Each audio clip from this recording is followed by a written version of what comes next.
It was late when I pulled into the driveway, the headlights slicing through the darkness and casting a pale glow on the front door. The house stood still, a quiet silhouette against the dim light of the street lamp.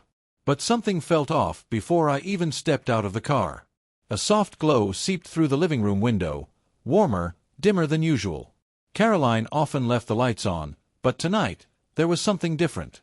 The ambience was almost intentional, a setting meant for something more than just an evening at home. A shadow moved across the window, slow and deliberate. I knew it was her. As I approached the door, a familiar scent reached me, her perfume, rich and floral. It was the one she reserved for special occasions, nights out, or moments when she wanted to feel particularly alluring. The air outside felt thick, like the night itself was pressing in, warning me of something I wasn't prepared to face. I stepped inside. There she was, standing by the mirror in the hallway, her posture poised, her movements practiced. She was adjusting her hair, tucking a loose strand behind her ear with precision. But what caught me most off guard was the dress. A black, form-fitting gown that hugged her in a way that spoke volumes. I could count on one hand how many times she had worn it, and none of those occasions were casual. It was the kind of dress meant to leave an impression. Paired with elegant heels and makeup that was subtle yet meticulously applied, she looked deliberate. I shrugged off my jacket and tossed it onto the nearest chair, my eyes never leaving her. "Where are you headed?" My voice was calm, but my stomach was twisting itself into knots. Caroline turned to face me, her lips curving into a smile that didn't quite reach her eyes. "Kate called," she said smoothly, the words flowing too easily. "Her husband's having trouble at work, and she needs someone to talk to. We're meeting at her favorite cafe." She said it so effortlessly, as if she'd rehearsed the line a few times before I walked in. I nodded, letting the answer settle. Kate was one of her closest friends, sure. But since when did their conversations require this level of effort? She reached for a small clutch on the table, her movements fluid, confident. I leaned against the wall, arms crossed.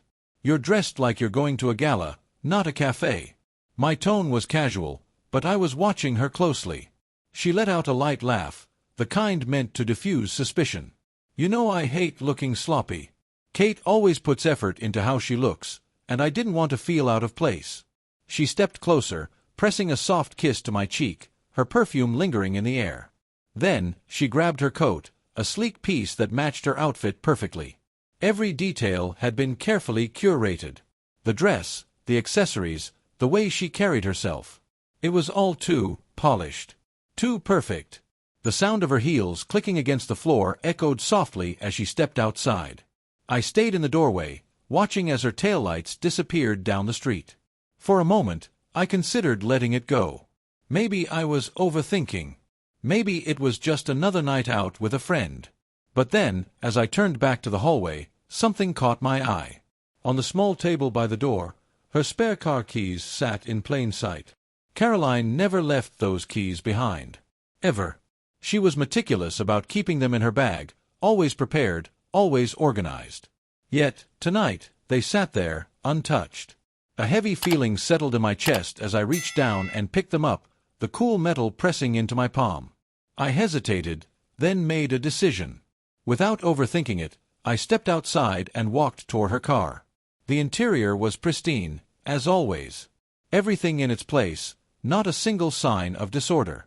I reached for the glove compartment, flicking it open with a soft click. My eyes scanned over the usual contents, old receipts, a flashlight, a first aid kit. And then I saw it. A leather keychain I had never seen before. Simple, but with initials embossed on the surface. J.R. My mind raced. I tried to place the initials, running through every person I knew in her circle. They didn't match anyone. They certainly weren't hers. I put everything back exactly as I found it, shut the glove compartment, and stepped away from the car. My heart was pounding in my chest, but I forced myself to stay calm. When Caroline returned home a few hours later, she was the picture of composure. She kicked off her heels, stretched, and settled onto the couch like nothing was out of the ordinary. "How's Kate?" I asked, my voice even. She sighed dramatically. "A mess. Her husband is getting worse. She's at her wit's end. We talked about what she could do." She pulled out her phone, turning the screen toward me. A photo of her and Kate at the cafe. Kate looked exhausted, clearly in the middle of venting about something.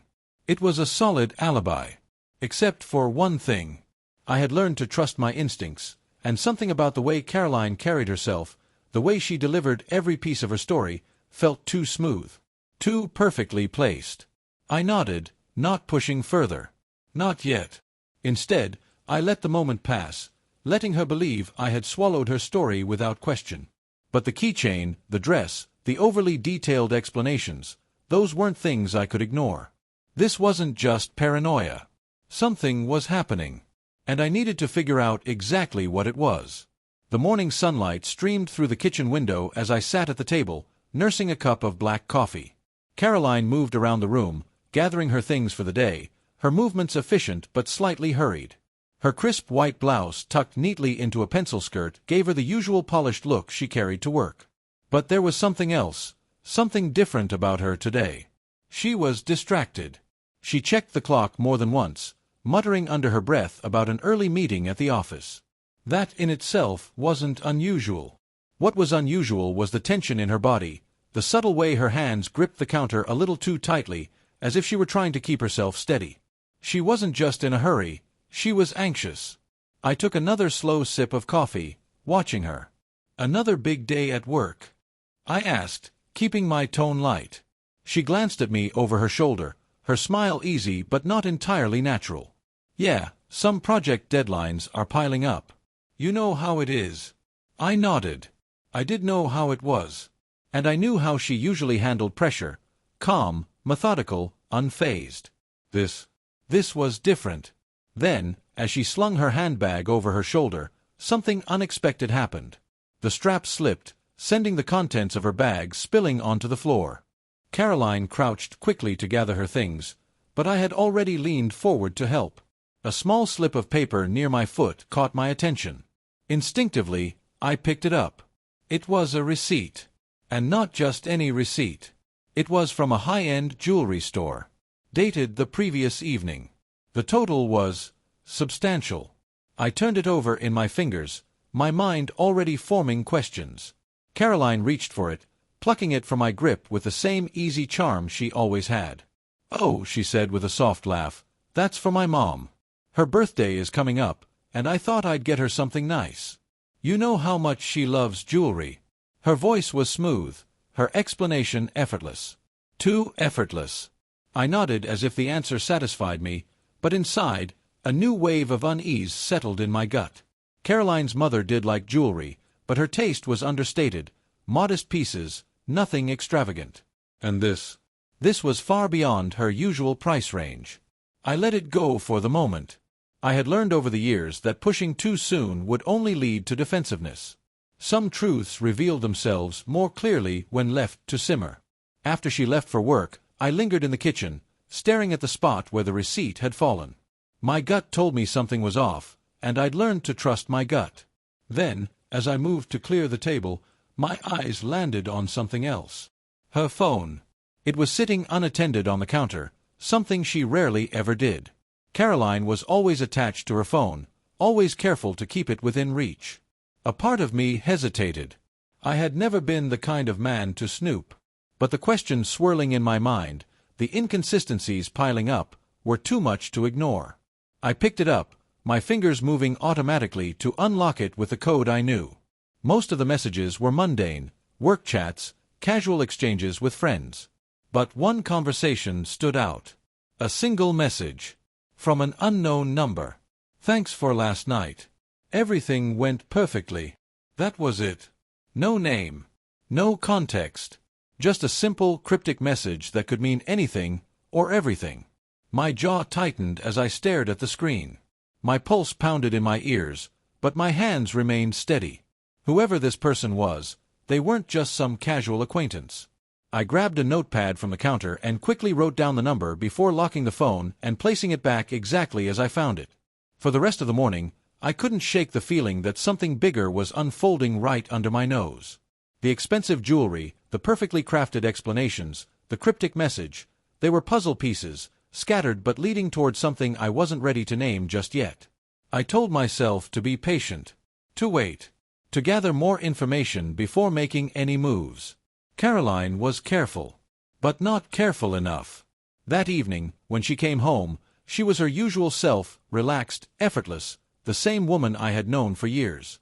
She greeted me with a warm smile, asking about my day, her voice light and sweet. I mirrored her energy, kept my own thoughts hidden. After dinner, she casually mentioned that she needed to step out again. For work, she said. We're finalizing a presentation, she explained, and one of my colleagues is only available tonight. Her explanation made sense. It was reasonable. Too reasonable. I leaned against the counter, studying her. Wouldn't it have been easier to go over it during office hours? She didn't hesitate. He's in a different department. His schedule is packed during the day, so this was the only time that worked. She was smooth. She had answers for everything. But so did I. I watched as she grabbed her keys and coat, flashing me one last easy smile before walking out the door. And this time, I was ready. I pulled out my phone, stared at the number I had written down earlier, and pressed call. After a few rings, a man answered. His voice was steady, self-assured. "This is Tom." "Who's calling?" I didn't respond. Instead, I let the silence stretch between us before ending the call. The sound of his voice lingered in my mind, unsettling me in a way I couldn't quite place. Who was Tom? And more importantly, what role did he play in Caroline's perfectly crafted story? I didn't have the full picture yet. But I would. Soon. I didn't sleep much that night. My mind kept circling back to that message. The unknown number. The confident voice on the other end of the line. I needed more. I needed to see the full picture before I made a move. So, I waited. Observed. Gathered every detail, every inconsistency, every moment that didn't add up. And sure enough, the next day gave me exactly what I needed. The morning played out like any other. Caroline moved through the house with her usual grace, putting together an outfit that was polished, intentional, just like the night before. She was careful about her appearance, always put together. But today, I saw something new. The same heels. The same ones she'd worn the night before to her so-called meeting. That was unusual. She had plenty of shoes, enough to rotate through without repeating a pair so soon. But this morning, she slipped them back on without hesitation. Maybe it was nothing. Or maybe she hadn't gone home last night before returning here. I watched her carefully as she moved around the kitchen, her attention flickering toward the clock more often than usual. She was rushing. I said nothing. Just sat at the table, coffee in hand, and let her do what she did best, pretend everything was normal. Then, right before she left, it happened. Her bag slipped again. Another spill of personal belongings across the floor. She let out a soft curse, crouching down to grab everything. But I was faster.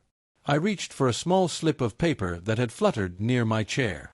Another receipt. I glanced at it before handing it to her. A high-end jewelry store.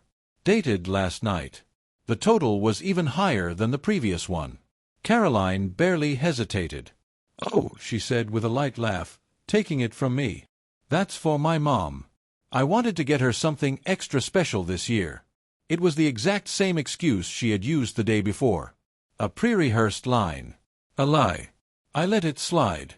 Smiled like I believed her. She left for work soon after, and the second she was gone, I moved. I grabbed her phone again. It was a risk, but I didn't care anymore. I had to know. I unlocked it quickly, scrolling through her messages. Most conversations were normal. Office group chats. A few exchanges with friends. But then I saw it. A thread with the unknown number. And my stomach tightened.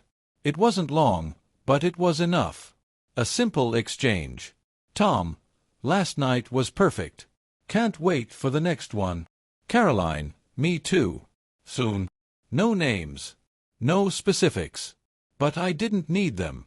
I grabbed my own phone, copied the number, and ran it through a search. Within seconds, a name appeared. Thomas Rivers. The realization hit like a brick to the chest. Thomas Rivers. I knew that name. Everyone in my company did. He was the new hire. A rising executive with a flawless reputation. Confident. Respected. The kind of man who walked into a room and owned it. And now, he was the man sending secret messages to my wife. I sat there for a long moment, the pieces of the puzzle shifting into place. The expensive jewelry. The late nights. The meticulous way she got ready. It wasn't just an affair. It was calculated. Planned. And the worst part? He worked at my company. This wasn't just about my marriage anymore. It was about control. And I wasn't going to sit back and let them take it from me. That night, Caroline came home as if nothing had changed. She greeted me with a smile, her voice light and playful. And I played along. We ate dinner together. Watched a little TV. She curled up next to me on the couch like everything was fine. But I knew better. I had seen the texts. I had heard the voice on the phone. I had found the name. And I wasn't going to confront her. Not yet. Because she wasn't the only player in this game. Thomas Rivers thought he could walk into my life, take what he wanted, and walk away unscathed. But he was wrong. I wasn't just going to catch them. I was going to destroy them. By the next morning, my mind was clear. The facts were laid out in front of me like a puzzle, the final pieces slipping into place. Caroline was seeing Thomas Rivers. The affair wasn't just casual, it was planned. Careful. Quiet. But not careful enough. I had everything I needed to confirm my suspicions. But proof wasn't enough. I wanted leverage. I wanted control. And most importantly, I wanted to make them regret ever thinking they could outsmart me. So, I played my part. When Caroline got ready for work, I watched her carefully. She was just as poised as ever, every movement deliberate, every word smooth. She thought she had the upper hand, that her secret was still safe. I let her believe it. Then, once she left, I got to work. I had connections at the office. Years of building trust, forming alliances. People who owed me favors. So I made a call. A casual request for company surveillance footage. I framed it as a security concern, nothing unusual, nothing suspicious. I wanted access to the footage from the parking garage and nearby locations. My request was approved without hesitation. Within hours, I had video evidence. And it was exactly what I expected. Thomas Rivers and Caroline. Meeting in the parking lot, too close. Standing by her car, talking in hushed tones. His hand brushing against her lower back, too familiar. They weren't just co-workers. They were hiding something. And now, I had it on tape. The surveillance footage was just the beginning. That night, I did something I had never done before. I followed her. I didn't take my own car. That would have been too obvious. Instead, I borrowed a vehicle from an old friend. Something unremarkable, easy to blend in. And sure enough, she led me straight to the truth. Caroline drove with confidence. No hesitation. No checking the mirrors to see if she was being followed. She wasn't worried. Because she thought I was home, sitting on the couch, waiting for her to come back. She thought she had fooled me. She didn't realize I was just a few cars behind, watching her every move. She pulled into the parking lot of a restaurant. An upscale place. The kind where meetings weren't just meetings. I parked at a distance and watched. Minutes later, Thomas Rivers arrived. He stepped out of his car, adjusting his suit jacket like he owned the place. His confidence was sickening. And when Caroline stepped out of her car, he smiled. Not a co-worker's smile. A lover's smile. I clenched my jaw, forcing myself to stay calm. I watched as they went inside, their interaction controlled but too familiar. I waited. After an hour, they left together. And this time, I didn't just follow. I took pictures. Of them walking side by side. Of the way his hand grazed her back, guiding her toward the car. Of the way she leaned in when he spoke, laughing at something only they understood. And then, the final nail in the coffin. They didn't go home. They went to a hotel. I sat in my car, gripping the steering wheel so tightly my knuckles turned white. I didn't need to go inside. I didn't need to follow them through the doors. I already knew what was happening. They thought they were being discreet. They thought they were in control. But I had just turned the tables. I took one last picture, the hotel sign glowing above them as they disappeared inside. Then, I drove home. When Caroline returned later that night, she looked refreshed. Like a woman who had just spent the evening doing exactly what she wanted. She smiled at me, gave me a sweet, rehearsed excuse about how the work meeting had gone well but ran late. And I nodded, pretended to be tired, kissed her good night. Because I wasn't going to confront her. Not yet. I needed more. I needed to make sure when I moved, they wouldn't see it coming. And most importantly, I needed an ally. Someone who had just as much to lose as I did. And that's when I realized who that person was. Thomas Rivers wasn't just some single executive playing the field. He had a wife. A woman with wealth, status, influence. And if I knew anything about women like her, it was that they didn't tolerate betrayal. So, I made a call. I reached out to Julia Rivers. And when she picked up, her voice smooth and unreadable, I gave her exactly what she needed to hear. "I know your husband is cheating on you," I said. "With my wife." There was silence on the other end of the line. Then, finally, a response. "When can we meet?" The next morning, I met Julia Rivers. She chose the location, a high-end private club, the kind where the wealthy and powerful conducted business away from prying eyes. It was clear from the moment I arrived that she wasn't someone who dealt with surprises often. She was composed, polished, in control. But when I slid the file across the table, the photos, the receipts, the hotel records, I saw something flicker behind her carefully guarded expression. Not shock. Confirmation. She already knew. She just didn't have the proof. Now she did. She picked up one of the pictures, examining it like it was a business deal gone wrong.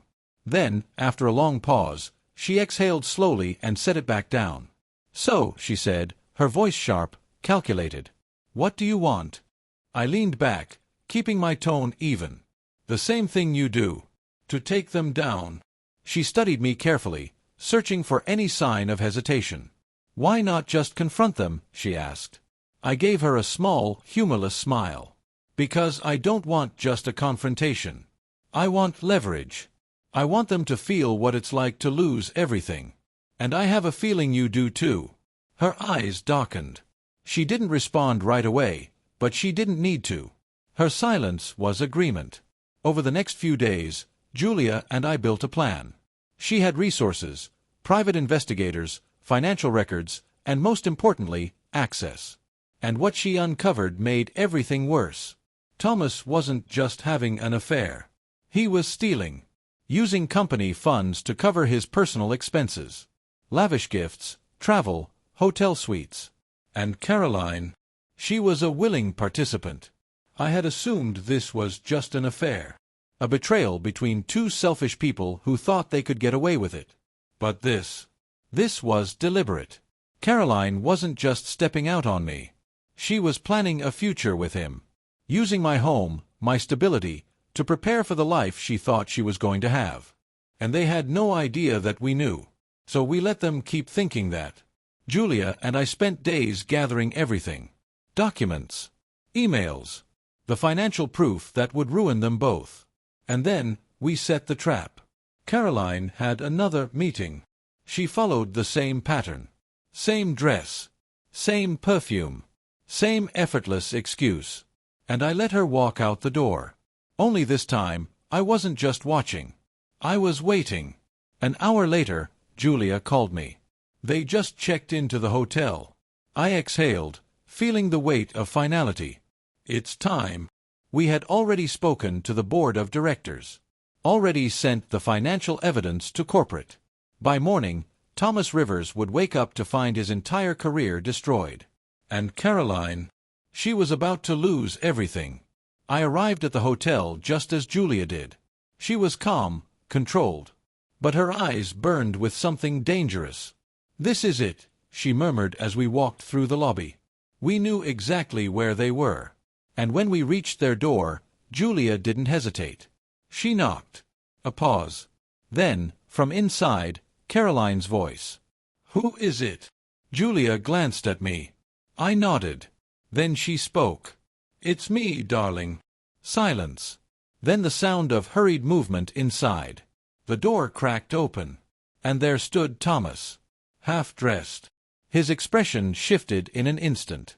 Shock, then fear, and then, behind him, Caroline. Her face drained of color. She opened her mouth to speak, but I stepped forward, holding up my phone. "Don't bother lying," I said coldly. "We know everything." I turned the screen toward her. The texts, the pictures, the receipts. Her breath hitched. "Jack, I didn't let her finish. I trusted you," I said, my voice low, steady. "I built a life with you. And this is how you repay me." She swallowed hard, glancing at Thomas as if he could save her. But he couldn't even save himself. Because Julia stepped forward, her voice like ice. "By the way, darling," she said to him, "I hope you enjoyed all those luxury expenses. Because the board has everything now." Thomas went pale. She smiled, but it wasn't kind. "And I made sure to send a copy to your father." That did it. His father was one of the company's biggest investors. And now, his son was about to be publicly disgraced. Caroline turned back to me, desperate. "Jack, please. I made a mistake. But we can fix this." I let out a bitter laugh. "Fix it?" I stepped closer, lowering my voice. "You weren't going to fix anything. You were planning to leave me. Take everything. And you thought I'd never find out." Her lips parted, but she had no excuse. Because she knew I was right. I shook my head, disgusted. "You're nothing to me now, Caroline." And then, I dropped the divorce papers at her feet. Her mouth fell open. You already had them prepared." I finished for her. "Of course. You think I'd come here without an exit plan." She stood there, shaking. Ruined.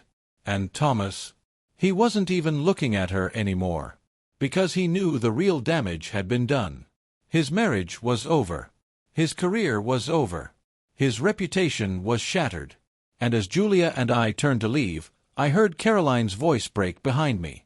"Jack, please." But I didn't stop. I didn't turn around. Because this game was over. And I had already won. I walked out of that hotel without looking back. I didn't need to. I had seen enough. Heard enough. I had won. Caroline and Thomas were finished. And now, it was time to watch them fall. By the next morning, the consequences of his actions hit hard. The board of directors wasted no time. The financial discrepancies, the personal expenses disguised as business transactions, the hotel bills, the gifts, the secret meetings, it was all exposed. Julia had ensured that every detail was uncovered and documented. By noon, Thomas Rivers was fired. His reputation destroyed. The news spread quickly. Colleagues whispered. Executives distanced themselves. Investors saw the headlines. And his father? He was furious. Disowning Thomas wasn't just personal, it was business. His son had embarrassed him, tarnished the family name. And in their world, that was unforgivable. Within 24 hours, Thomas Rivers lost everything. His job, his position, his future. And just when he thought it couldn't get worse, Julia delivered the final blow. Julia wasn't just walking away. She was taking him apart piece by piece. She had all the leverage. The prenuptial agreement, ironclad. She kept everything, the house, the cars, the assets. Thomas. He walked away with nothing. And when she served him the divorce papers, she did it with a smile. I almost felt bad for him. Almost. Caroline's collapse. But while Thomas faced professional ruin, Caroline faced something worse. Isolation. She had put all her bets on Thomas. She thought he was her way out. A new life. A fresh start. But when he fell, she fell with him. Her friends? Gone. The people who once admired her? Silent. Her future with Thomas? Non-existent. She had nothing left. And I made sure of it. The divorce was swift. The evidence of her affair was clear and overwhelming. She had no chance to contest it. She lost her claim to the house. She lost her financial support. She lost me. In the end, she moved into a small apartment on the outskirts of town. Far from the comfortable life she once had. Far from me. As for me, I thrived. I didn't just recover. I rebuilt. Stronger. Smarter. Untouchable. And Julia, she and I had started as partners in revenge. But over time, something changed. What began as a strategic alliance became something deeper. Something real. She understood me. She had been through the same pain, the same betrayal. And yet, she never let it break her. We spent more time together. Dinners. Conversations. Laughs. One night, over a bottle of wine, she looked at me and said, "We won." And I realized, she was right. We had both been burned. But instead of crumbling, we took control. We didn't just survive. We came out on top. Months passed. Thomas Rivers faded into obscurity. A man who once had everything now had nothing. Caroline. She tried to rebuild. But no one cared. The people she once impressed saw her for what she was, a woman who gambled and lost. And me. I moved forward. With Julia by my side. We bought a new home. A fresh start. A life built on truth. Looking back, I couldn't help but feel satisfied. Caroline and Thomas had underestimated me. They thought they were in control. They thought their secrets would stay hidden. But they forgot one simple truth. I was always watching. And in the end, it wasn't me who lost. It was them. My boss came with my wife and was shocked when he saw his wife with me. I watched my wife cheat. Then I took everything from her. I watched her walk out the door, her perfume lingering in the air, her heels clicking like a countdown to something I wasn't supposed to know. She thought she had covered her tracks, that every lie was perfectly placed, every excuse airtight. But she made one mistake. She left behind something small, something insignificant to her, but to me, it was everything. I picked it up, turned it over in my hand, and in that moment, the truth started unraveling. She had no idea that from this point on, I was watching everything. Thank you for visited my YouTube channel. Your support, likes, and comments truly inspire me to create even more engaging content. If you enjoyed this video, don't forget to subscribe and hit the notification bell so you never miss an update. You're a part of this amazing community, and I'm thrilled to share my stories with you. See you in the next video on YouTube.